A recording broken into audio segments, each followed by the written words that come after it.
Welcome to another episode of Southern Arizona's Nonprofits, the superheroes impacting our community. We're broadcasting live today on the Tucson Business Channel, a division of Mark Bishop Media, from the Stewart Title corporate offices on Broadway in Tucson, Arizona. This show is brought to you by SCIP, SSCIP, the Social Services Contractor Indemnity Pool, ensuring nonprofits like ours for more than 3.5 decades.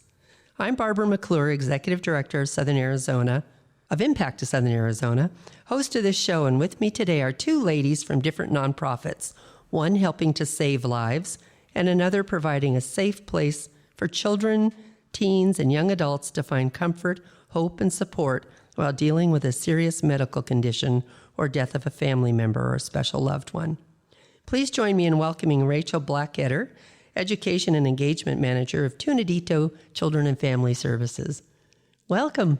Thank you. Hi, Barbara. It's so great to be here today. Thank you for joining us. I think this will be an interesting conversation for sure. And also Julia Young, who is the Partner Development Specialist for Donor Network of Arizona. Honored to be here. Thank you. Well, thank you. And Julia traveled in from Phoenix today, so we appreciate your time to join us in Tucson. You bet. I was going to start with you, Rachael, because I just love the name of your organization. And I think a lot of people don't know what it means or where that name comes from. So can you tell our listeners what it is, Tunadito? Sure. So we're not Minadito, the famous Mexican restaurant here in Tucson, in South Tucson. Tunadito means your little nest. And that comes from one of our founding families had a son who had a diagnosis of cancer. And as he traveled back and forth through treatment, he was often coming home to a new physical place, a new residence, a new home. And so he had anxiety about that. And so they created a nest for him on their sectional. So it was the same couch, it was the same blankets, the same toys. I believe there was a Nintendo Switch, or not a Switch, but a Nintendo console involved. So when Jimmy would come home each time, he had his little nest. So when they all came together, all these people in Tucson almost 30 years ago, to name this place that was going to be this emotional and physical safe place for kids who are grieving, his grandmother, who's bilingual, said, what about Tunadito? It'll be Tucson. It will be your little nest, your safe place to come and heal a little bit and be able to just to get some hope in your growth and grieving. What a great story and what a great vision for that family to have that. That's very cool. Yeah. Thank you. And then you talked about how it got started, but how about you mentioned the Hispanic side of it? So you have a lot of different programs and you must do them in bilingual opportunity, right? That's true. Yes. We offer a support group that is conducted in Spanish, and we provide bilingual volunteers on that group night. And then we also offer our grief education and our grief response in our local schools and for nonprofit agencies with an option of having those in Spanish as well. Very nice. Yeah. So we know at Impact, we refer people to Tunadito. And so I'm thinking of families who've lost, where children have lost a parent especially. Yeah. Happens more often than it should. And so when someone comes to you, when we refer someone down to Tunadito, what can they expect when they first get there, if that's their situation for which they're coming? Sure. We offer bereavement groups and peer support groups for anyone that's between the ages of 4 through 18. So in that case that you described, if they've lost a parent or caregiver to death, or if they're grieving that loss of health from a medical diagnosis of a caregiver, they would come, they would have that orientation. That would be their first introduction to Tunadito. There would be a tour. They would work with one of our specialists to get to know the format and the structure of the evening.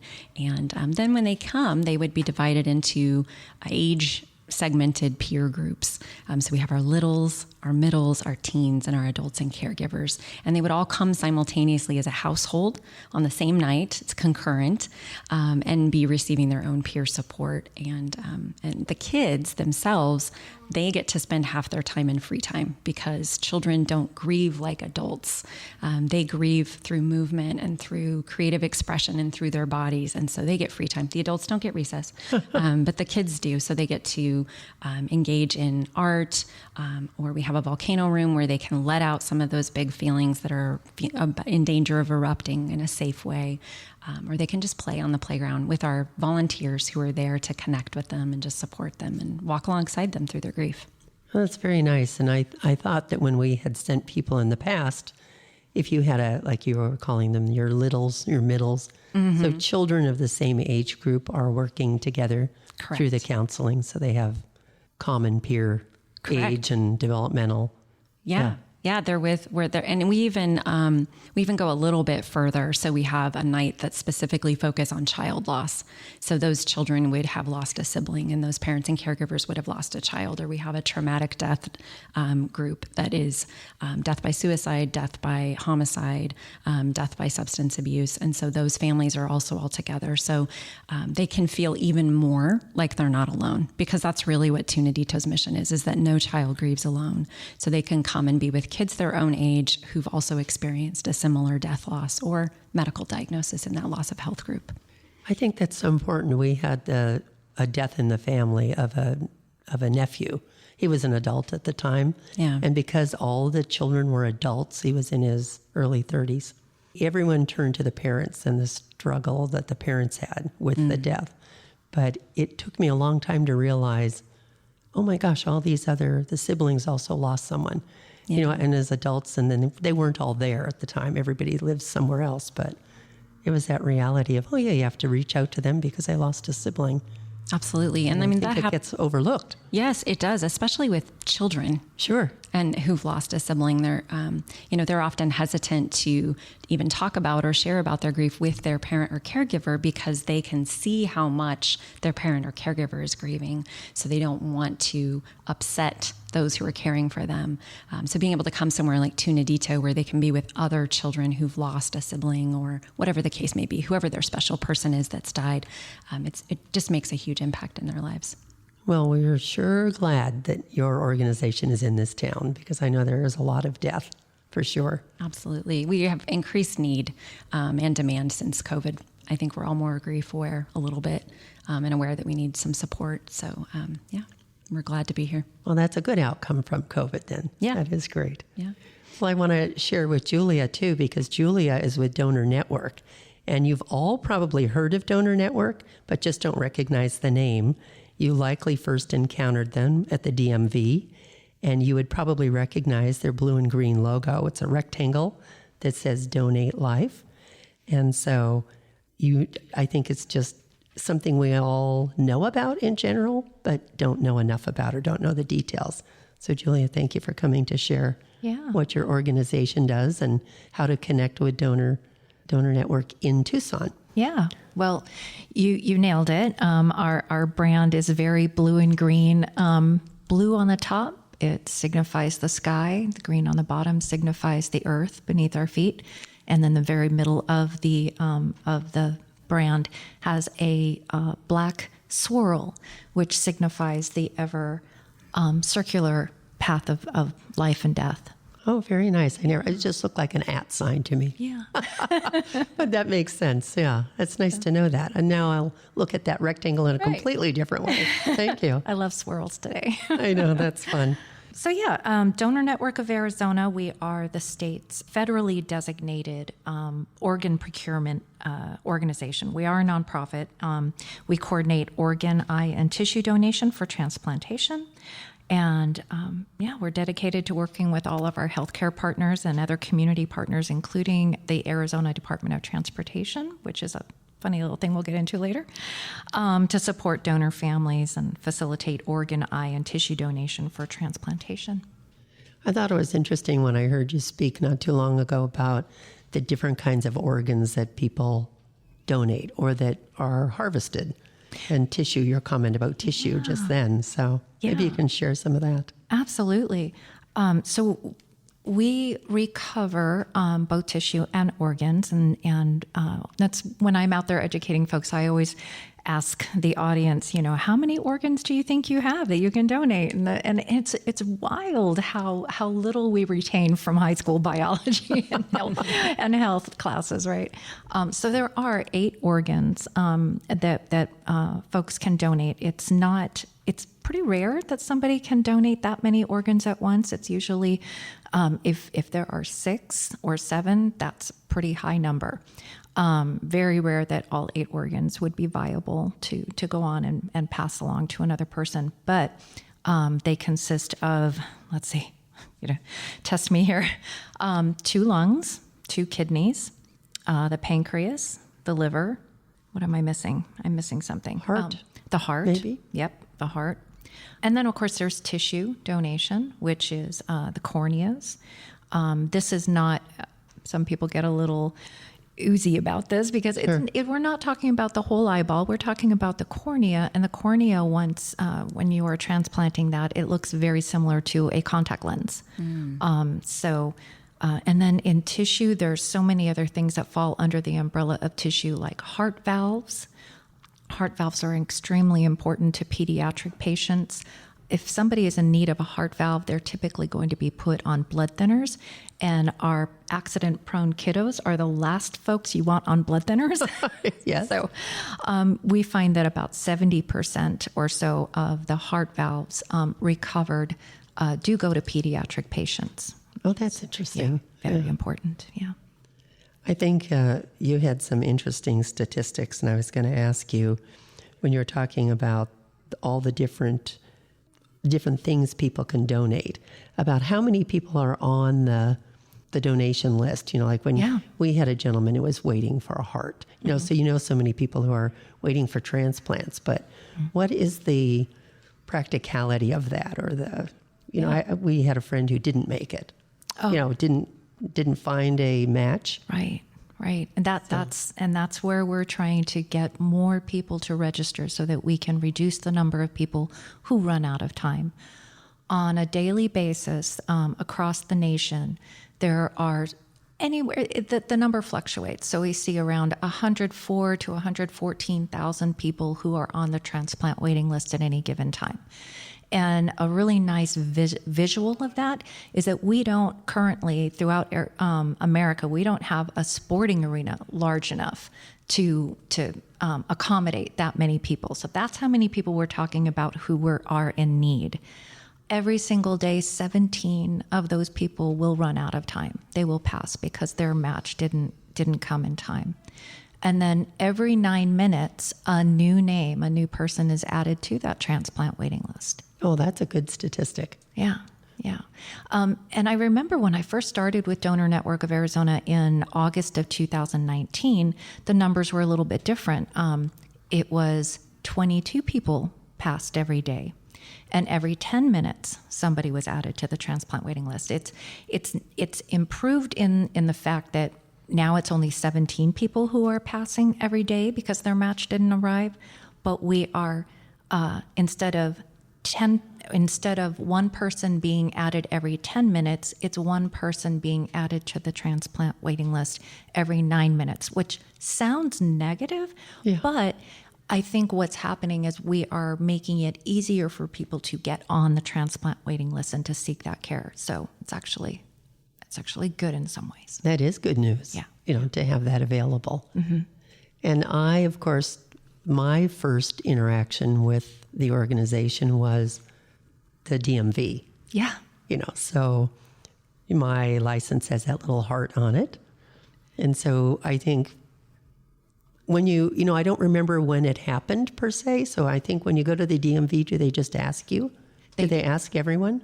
It is on the application. So if somebody is getting a driver's permit, an ID, or a driver's license, it is one of the standard questions that is asked of the individual. Would you like to save lives by signing up as a donor today? We've experienced that. We have 4 teenagers, so we've done that 4 times and had that conversation with them, and they've all chosen to be donors. So Excellent. Very familiar with where that is on the application. Yeah. There you go.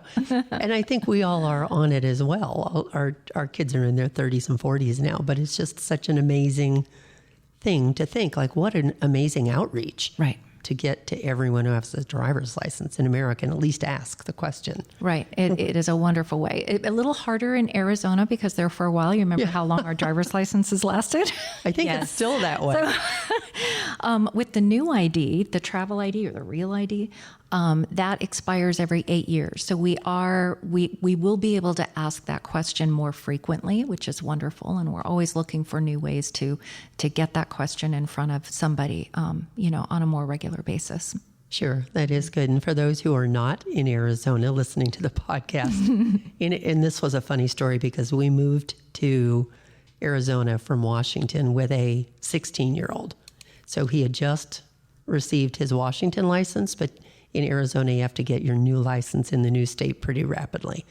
So when he brought his license home, we were laughing because we thought, I'm not sure we'll even be alive when you have to renew your license because you don't have to renew your license until you're 65 years old. Yeah. So it was kind of like, oh my gosh, that's going to be so strange. Right. So it is nice. You'll have more than one opportunity to ask someone before they're 65. That's good news. Indeed. And that's actually my role with Donor Network of Arizona, otherwise known as Donate Life Arizona. My role specifically is outreach and promotion with all of the MVDs. So there are 44 MVDs operating, field offices operating in Arizona, throughout Arizona. And then we have, another 70 locations that are privately owned, that are, performing those transactions authorized by the state of Arizona to do so. And so we have approximately 120, 130 locations that we're performing that outreach with. That is very cool. Mm-hmm. Now, if I didn't already have that on my license and I wanted to join, can I just go down to the DMV and join there? Yeah. Yeah, that's absolutely. Amazing. Yeah, Anytime. they'll let you do that. Yeah. But you don't have to register through there. You can go to our website. That is one of many ways to do that. Oh, and it'll be on the episode page on the information. Yeah. So it'll be easy for listeners to find. Perfect. Yeah, we'll have lots of links, helpful links there. Yes. Well, that's good news. I was thinking, Rachel, a lot about the kids that come through Tunadito and how you must have had people who have had family members who've donated life. Have you found that at Tunadito, or does it come up when you're doing counseling with families? It's not something that I'm aware of. I'm sure you're absolutely right. We are working with families who are grieving, and there are a significant number statistically of those families who have died by maybe car collision or other tragedies or accidents of that nature that perhaps they would have had organs and tissues that could have been harvested. But I don't know personally of a story or a connection. Sure. Yeah. I would think that it would be such an easier way for some children to deal with it, to know that a piece has moved on and is somewhere else. So yeah, that life can go on, right? And you're helping somebody else. I think that's a beautiful, beautiful story. It is. Yeah. And I like the way you word it, Julie. I forget what you just said, but moving life, something about life that you said. It'll come back to me, but it was maybe a phrase, giving life or extending life, something. Yeah, death is not the end, and we can create more life when one's life ends, and we can create more or pass along or extend more life. That's a beautiful thing. It is. Yeah. Very cool. A lot of people think that we mostly deal with the transplant recipients, and that's not actually our work. Our work is a little more similar to yours, Rachel. We support donor families. So the transplant centers and the hospitals where the transplant centers are, those are the folks that are dealing really very much more closely with transplant recipients. We are supporting donor families in that most very sensitive time. They've got a loved one who's passed. Our organization has reached out to them to identify whether or not they have registered as an organ donor. Of course, we are the owners of that registry, so we can see that and we can present that information to the family if they don't already know it. But then we support that family for 2 years plus following that recovery. And we're really careful with our language. A lot of people will use the H word, the harvest word. Oh, yeah. we We harvest gardens, we harvest produce, we don't harvest humans. There so you we're go. very careful about that. It probably does sound a little like a science fiction movie. It does. Good point. So we recover organs, we recover tissue, and then we support those families whose loved ones have passed along their gifts, and we do that in a very caring way for 2 to 3 years, with events and all sorts of things that are intended to give that family an opportunity to heal and to honor their loved one's legacy. Something that we talk about at Tunadito a lot is ongoing bonds or continuing bonds. And that's so important, especially in childhood grief. Mm-hmm. That can look like maybe remembering the donation or, this gift of life that their special person has given through their death. It can be a phone call that they can make. We have a telephone of the wind at Tunadito that they can use to make a symbolic call to someone. But that's just a beautiful way, I think, for that ongoing connection, those ongoing bonds. They really help children grieve. It helps them through their mourning process, and their outcomes are better. And as they turn, into adults. So, absolutely. I just love that you support them for that 2 years too, because we know that first 2 years after death, of the death of a loved one for a child, those are the most critical. Of course, death is not linear, and death doesn't have a time limit. It goes on as long as it goes on, but those first 2 years really are critical. So I did not know that about your organization. I think that's just beautiful that you support families in that way for that length of time. Yeah. It's really an honor and a privilege to watch it unfold. We have Donate Life Day at the ballpark, the Diamondbacks, every year. We have our day at the Capitol, where we have transplant recipients and donor families come and speak to legislators about their experience and share their connection to donation. And so we offer lots of ways for families to remember their loved ones and make sure that everyone else remembers their loved ones too. Yeah, that's beautiful. Yeah, that is nice. Can you tell us, Rachael, how many families you serve, in a year or whatever time frame you're comfortable with? I have, we have served year to date, this year in 2024, over 400 families, and that looks like about 640 children. And it's only March. So that would be through all of our programs. So that would include our grief response in a school after the death of a student or a faculty member. Our staff go out and provide that space. We hold that space. We sit with those who are grieving and just help be there for them and let them know that they're not alone. And it would include our children and families who are in our grief support groups, our peer groups, all of our programming. We have kids that come and get one-on-one support from a specialist with if they're diagnosed with a serious medical condition. So that's just all of them so far. So I guess we could do some math and figure out what that would be annually, but I only have year-to-date numbers. So. But that is amazing. That's an amazing number. Yeah. I realize this year is flying by, but when you think we're only 8-10 weeks into it, that is a lot of children and a lot of adults coming through, young adults. Exactly. Yeah, well, and it would include adults as well. Our caregivers and parents would be included in that family number of 400, over 440 families. So that's a lot of people. Mm-hmm. Wow, that's almost kind of scary. I had no real concept that it was that busy down there. Yeah. We have currently groups Monday through Thursday evenings all month long. So our groups meet twice a month, but we have 8 different groups that are meeting, and then we have several groups that meet off-site. We have grief groups for kids that are involved with Goodwill Metro who maybe are more on their own. Sure. And so they have their own grief group that meets there. We have a young adult group which serves 18 to 29-year-olds that meets currently at the JCC. They graciously host us for that group. So we're all over the city all week long, and then in the schools as well, doing grief education and grief intervention and response. That is a nice response too, especially when there's an event at school. Well, let's take a quick break, and then we'll come back in just a minute and learn a little bit more about both these organizations. Today's program is brought to you by SKIP, the Social Service Contractors Indemnity Pool. SKIP is a member-owned, member-directed insurance provider with more than 3 decades of insuring Arizona social service organizations for their property, general and professional liability, and auto claim exposures.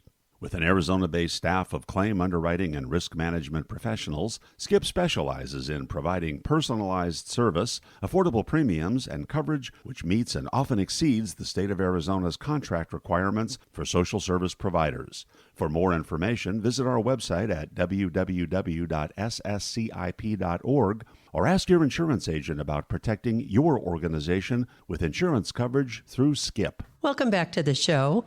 I am here today with Rachael Blackketter with Tunadito in Tucson Family and Children's Services, and also Julia Young, who is with Donor Network of Arizona. And we were just talking right before the break about how many children and how many families have already used the Tunadito services just since January. So that was a remarkable number. And Julia, you had a comment too, I think. Well, yeah, 400 families, and from those 400 families, about 460 kids that you guys are serving, and it's not even April yet. That's amazing. It did make me think about some of our own statistics from last year.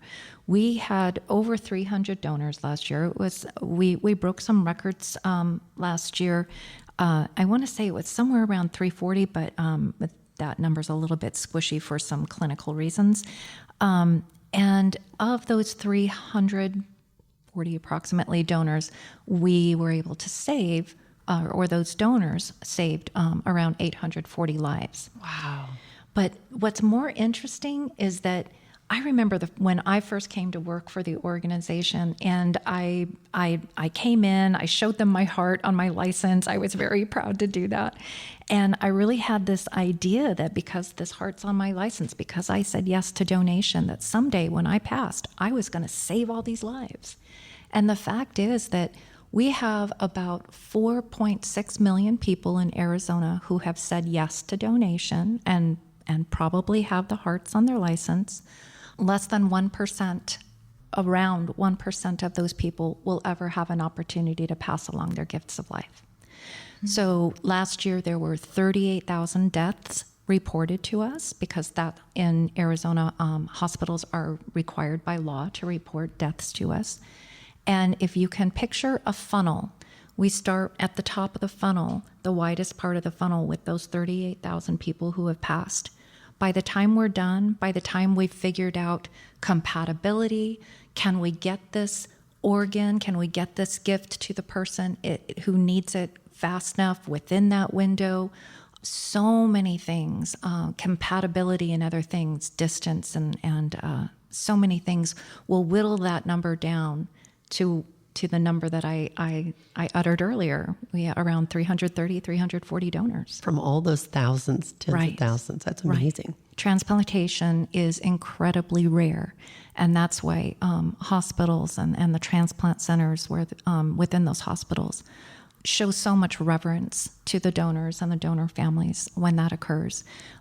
When a donor is being wheeled off to where the recovery will take place, the family is often there, and the doctors, the nurses, the staff will all stop what they're doing and just in a moment of silence provide an honor walk for that patient to get to that recovery room. That's very cool. Yeah. Yeah. I've seen video of that, of someone, that I'm Facebook friends with and have known for a long time. And her husband died, and they were able to do that. You called it an honor walk. An honor walk. Yeah. It was beautiful. Yeah. Yeah. Beautiful. Yeah, everybody that touches donation takes it so incredibly seriously, and they have so much compassion for the families that are grieving their loved one and doing their very best to support them throughout the entire process. Wow. It's a very cool combination. I mean, what a neat opportunity. Mm-hmm. And I would think so many people would sign up, but it's amazing how you can have so many tens of thousands of people and have such a little effect. But you have to have all those numbers in place. Yeah. You have to have all those donors so that at that right moment, it all comes together. So well, hopefully a lot of listeners will maybe be new to the idea and learn how to sign up, and all that information will be on the page. So that's exciting. Yeah, people do have to hear about it. If they've never seen the story, if they've never been touched by donation within their own families, maybe a mother or father needed a transplant. If you've never been touched by donation or never thought about it, it can be a bit jarring. The idea of donation can be a bit jarring.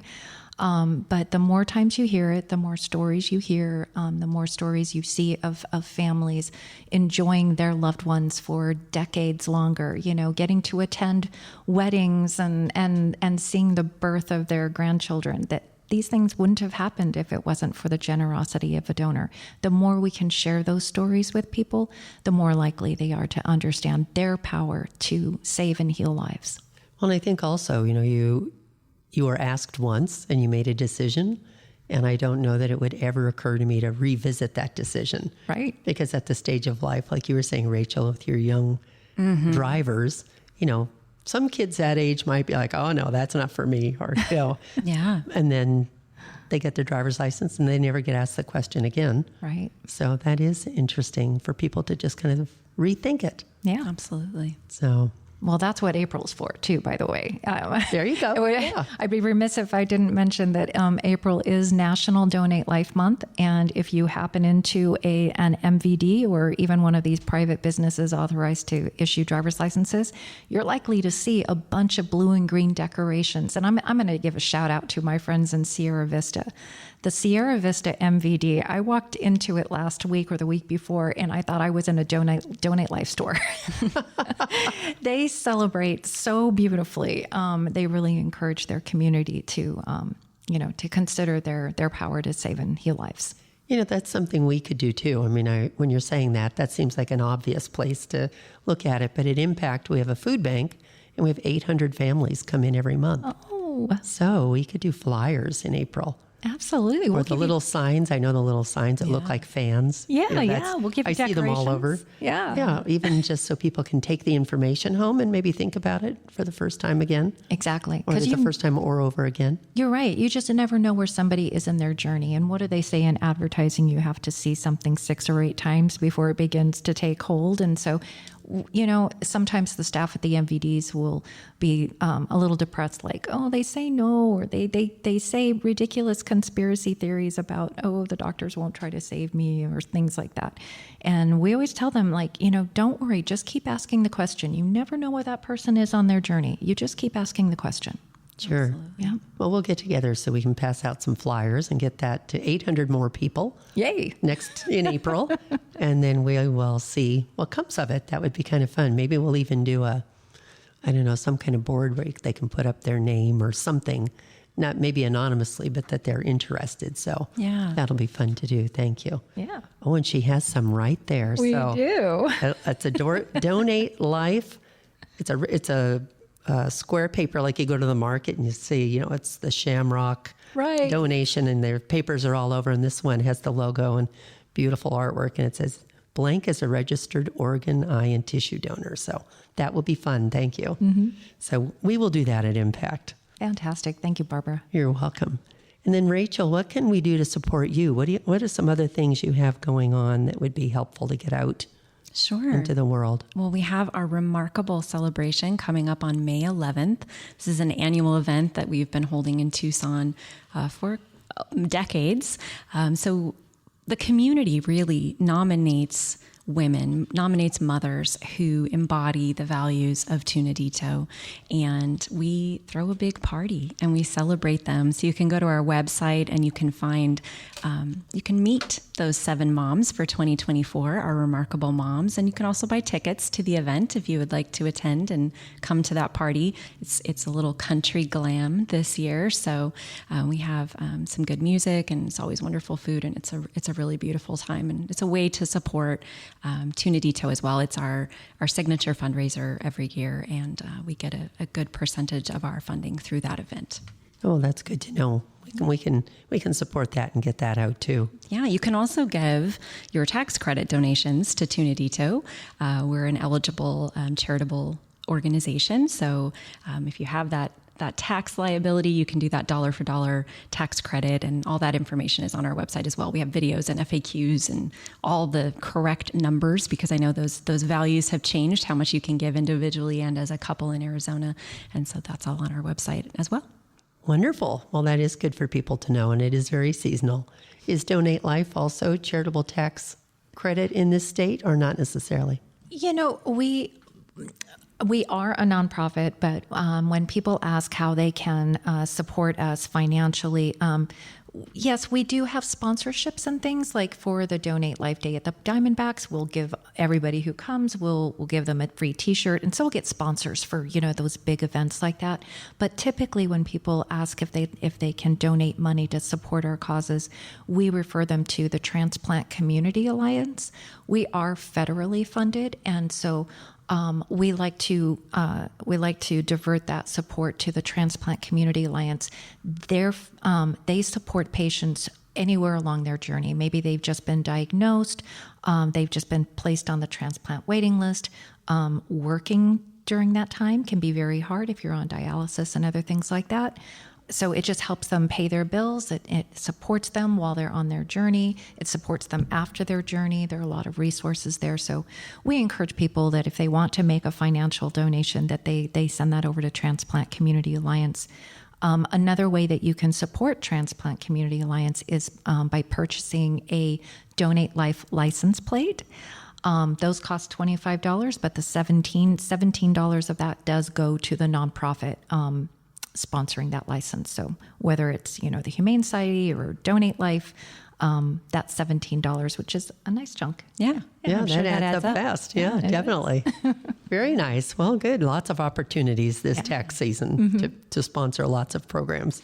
Well, Barbara, I should mention that all our services that we've talked about today are free. And I was going to ask you that because I think that is so significant, because counseling is very expensive. Counseling is very expensive, and their waiting lists are very long in southern Arizona and in Tucson, Pima County as well. And while we're not counseling or therapy, we are peer support. We are one of those protective factors or protective tools that children can benefit from when they're grieving. And, no insurance is required because there are no out-of-pocket costs. Every service that we offer is free. That is amazing. It is incredible. And most of your funding comes from where? From donors, from donations. Yeah, we have a lot of people who choose to honor or remember their special people or their loved ones who have died by giving a donation to Tunadito. And then, of course, the fundraisers and the charitable tax credit donations as well. But people choose to give those donations in memory of their people who've died or who have been diagnosed with a serious medical condition. That makes sense. Yeah. I often thought of Tunadito as the place to go when somebody has died. I didn't realize before that it was if you had a long-term, if you have some diagnosis of a long struggle ahead. Yeah, we do. We have that grief group, the grief support group that looks very similar to our bereavement groups. It's for children 4 through 18 and their parents and caregivers. And those are for parents and caregivers who have been diagnosed with, when we say serious medical condition, something as like cancer, something that is going to deeply affect the quality of life and typically has, a decline. Those are the types of diagnoses that would be eligible for that service. And then also for children who are diagnosed, I mentioned earlier, we do provide that one-on-one support for those kids that have those diagnoses and they're grieving that loss of health, and then their siblings and their parents and caregivers as well can come for one-on-one support. So that's a lot of amazing service for free. So that is really amazing. Do you have a story that you like to share about one of the children come through the program? Well, I mentioned the Telephone of the Wind earlier, and that's something that's on our campus. There's actually a national registry, so you can Google Telephone of the Wind and you can find out where they are, and they're free to use, and they're not connected to anything. They're symbolic, but ours is on a tree, kind of at the edge of our playground area, and at night when our support groups are happening, the trees full of twinkle lights. And we had a individual named Sarah, one of our children, which would be anyone from 4 to 18. And she had not had a chance to say goodbye to her dad, and she was grieving the death of her dad, and she'd been coming to our support groups for a while. And she decided one night to sit down and have that conversation on our telephone of the wind. And she later shared that the day before her dad had died by suicide, she had not taken a call from him. And so she hadn't had that opportunity to say goodbye. And for her to be able to, even in a symbolic way, sit beneath those twinkle lights, to sit there quietly, privately, and just tell him goodbye, she said it just helped her heal a little bit. So that's one of my current favorite stories to share about what we offer at Tunadito. But that opportunity to have their grief acknowledged, to know they're not alone, and to know whatever feelings that they're having are normal and okay, that's really important to kids. I bet. And to speak it out loud, Yeah. I think is significant for people, and it would be for children especially. Absolutely. And anyone can come, anyone in the community can come and use our telephone in the wind during our regular business hours, which is 9 to 4. We're at Prince and Mountain. It's a beautiful, beautiful place, and you're welcome to come and have those own conversations, perhaps with someone that you love that's died as well. Oh, that's very interesting. And I didn't know there was a registry of them. There So are. That is interesting. We were featured recently, so you might see our telephone on there if you look it up. But if you've heard of the Little Free Library Network and those sorts of things, it's a similar registry with the Telephone of the Wind. It started in Japan during COVID. It's just a beautiful, natural something that they're typically outdoors in a natural setting, and just a way to have that ongoing connection with our loved ones who've died. Yeah, thank you for sharing that. That's new to me. Did you know about that?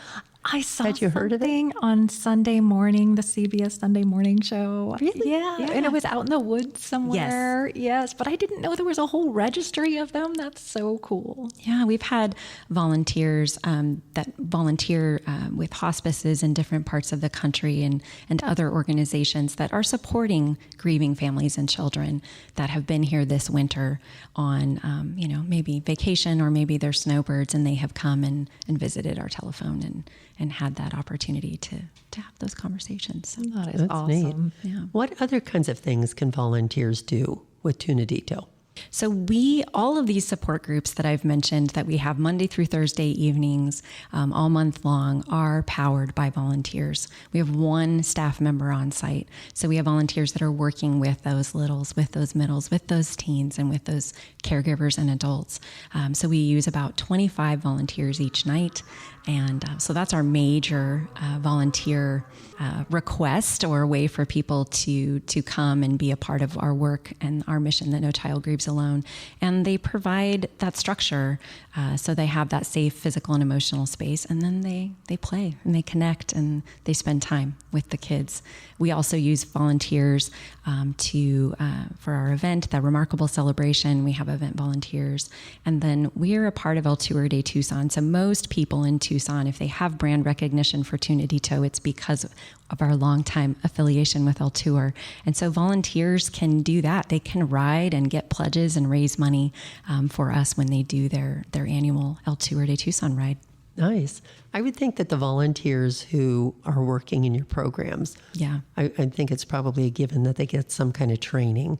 absolutely. Because otherwise I think it would be daunting. It would sound like a neat thing to do, but I would imagine people would wonder if they were qualified. Yeah, you don't have to have any special qualifications, because we aren't therapists or counselors. And so we really teach. We do have a volunteer training that everybody who works with our kids and our families must go through. And we really just teach reflective listening. So we're teaching our volunteers how to be supportive and to acknowledge that grief and those feelings that the children are having. But we don't have to answer any existential questions. In fact, we would prefer our volunteers didn't, because we believe that every child that comes through our doors, every teenager, every parent or caregiver, they really have their own answers within themselves. We're just providing that structure and that opportunity for them to find those answers through reflective listening and some other skills that we teach. But it's 6 hours currently happens on 2 evenings, 3 hours at a shot. It's with me. We have a good time, and it seems that just saying that acknowledgement is what people need is just kind of too simple, but that really is the big missing piece for many people. Grief is really isolating, and people feel very alone, and children especially. They think they're doing it wrong. They think they're weird or strange or something's off. So they just need to know that they're normal and that they're not alone. And that's really what our volunteers do. Gosh, well, and they're going to come away with some great listening skills that they can use in any other part of their lives. Yes. And other unique things that would be different than working in a different nonprofit. Absolutely. About 50% of our volunteers currently are U of A undergrads, which is wonderful, right? It is. Our mission is that no child grieves alone. How exciting is it that we are equipping a whole generation of young people to go out into their respective careers with these skills, to be grief informed and to be grief aware? Because I'm sure, Julia, you encounter it as well in your line of work and with your nonprofit. We're not good at grief in our society, in our country. Yeah. We're not good at talking about it. Oftentimes we will err by not saying anything because we're too uncomfortable. Yes. And we don't want to be awkward.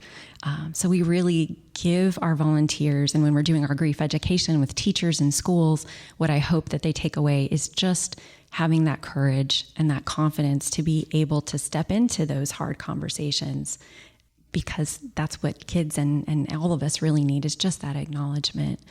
So yeah, that's just what we do. And it just takes about 6 hours of training, and our volunteers really get a lot out of that as well. They can go out, like you said, into their careers and have those skills. So a lot of them are medical students, psychology, or, going to pursue being a child life specialist in a hospital, or a psychologist or a counselor. And they're getting those skills from us. What a great connection for young college students who are off to whatever profession. And again, anyone can benefit from that. But like you say, to bring that whole group, that wonderful set of skills, is going to be very cool.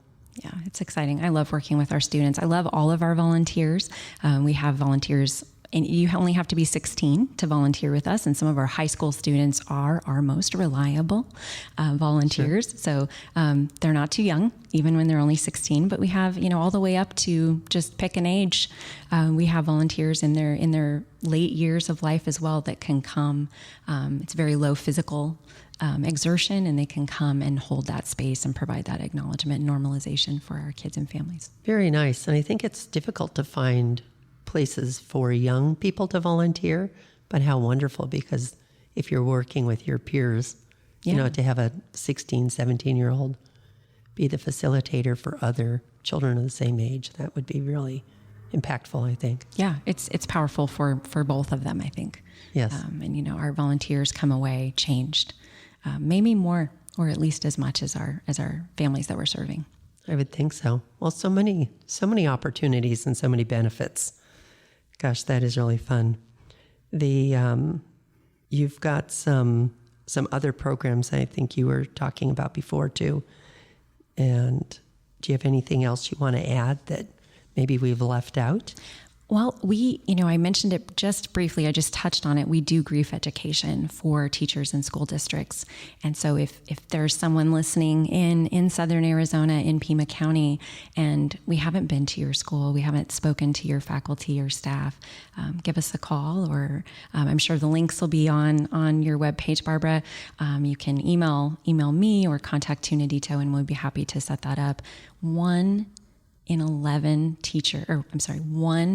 students in a classroom in Southern Arizona, in Tucson, has experienced the death of someone close to them, a sibling, a close friend, a parent, a caregiver. That's a lot. It is a lot. It's present in our classrooms. And so that's part of our mission, to support children and that none of them are grieving alone.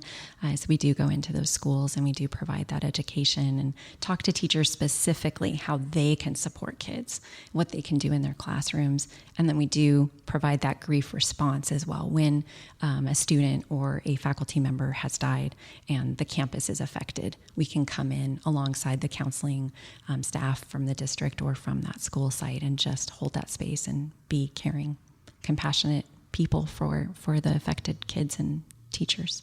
What a great asset for the community. Yeah. Really. Thank you for all the work you do and finding the way to do it for free for clients. Yeah. We are the same way. Impact, all of our services are free. And once you get there, it's really liberating. And everybody, it's hard. Sometimes from a business model, it's a challenge. Absolutely. But when you hear the relief in the voice, of maybe that mom who's called and knows her kids need some help and support, and she asks that question, well, this sounds like a good fit, but how much is it going to cost? Because they're reeling still, right? I mean, if you lose a partner, a co-parent or caregiver for children, and maybe you've lost that income as well. And then to hear that our services are free, you can hear the relief through the phone. There's no charge. Yeah, I'm sure. It's just one less barrier, one less obstacle for those that are grieving. Yeah. Very nice. Well, at the risk of staying silent and thinking people thinking there is a cost to donate organs, I better speak. You better let us know. That's true. There is no cost to donor families. So if your loved one has registered or perhaps didn't register, but that they were just the most caring and wonderful person, and perhaps didn't have an opportunity to register, and you think that that's what they wanted to do, there is no cost to donor families to do that. And there are no restrictions regarding burials. We have plenty of donor families that have open casket funerals. So we will support whatever funeral arrangements are requested. And we just want to make sure that our donor families know that there is zero cost to them for this mission, to carry out this mission. That's so interesting. I hadn't really thought that through. Yeah. Right. Well, what happens after the donation, and what does that look like? Because we know there's so many practices and different ways that we honor and remember those who have died in our funeral practices and rituals. And I just had never thought about that. That's really good to know. Yeah. Yeah. And I was also thinking, what was your other comment that you said about, my knowing now that if my husband had not signed up for donor or for donation, then could I make that decision, or is it too late? Right. So that was a good comment that you added in there. Right. That might have slipped for some, or slipped by. But I think, oh gosh, yeah, I would have thought, if he couldn't decide himself, it's too late. Right. And that really gets to the heart of our mission. We encourage everybody to make that decision ahead of time. Make that decision. Make sure your family, whatever decision you make, yay or nay, make sure your family knows that decision. You never want this sort of thing to come as a surprise later. Yeah. So, we hope that everybody has that generous spirit and wants, even on the worst day of their life, that perhaps they can make it the best day of somebody else's.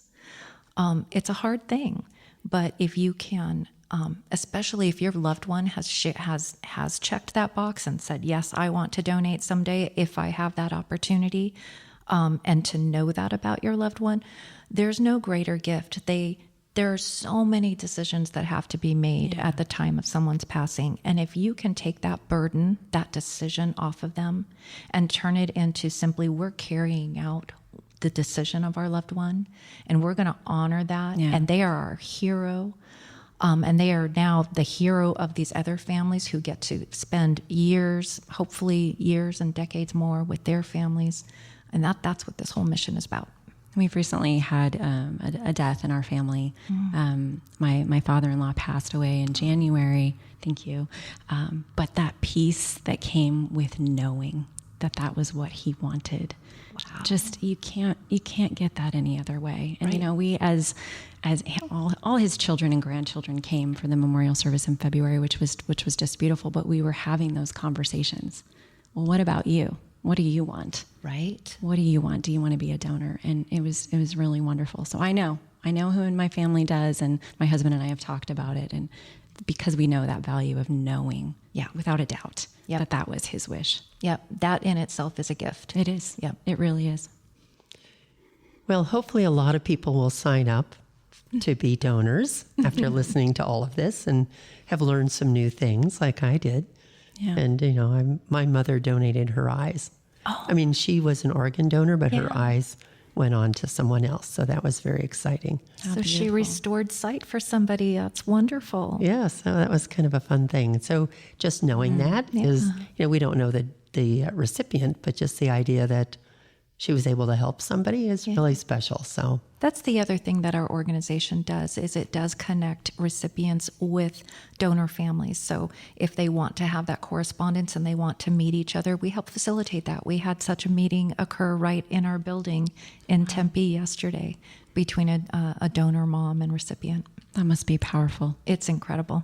Yeah, such an honor to be a part of. Wow. Well, I thank you both so much for coming today and joining me around the table, because these are all wonderful things to learn about, and everyone is going to go through a death at some point. And so if it's knowing who to reach out to for some counseling and some comfort, or it's being prepared and knowing that you're going to turn that death into something so positive, then this is a great amount of information for people to absorb and to have access to. And all of the links and the connections are on the webpage, so people will be able to contact each of you individually and also the organization. So thank you both, and thank you to all our listeners for putting us on your podcast listening calendar today. Thank you for having us. You're welcome. Thank you so much. It was great meeting you both. Thank you. Bye.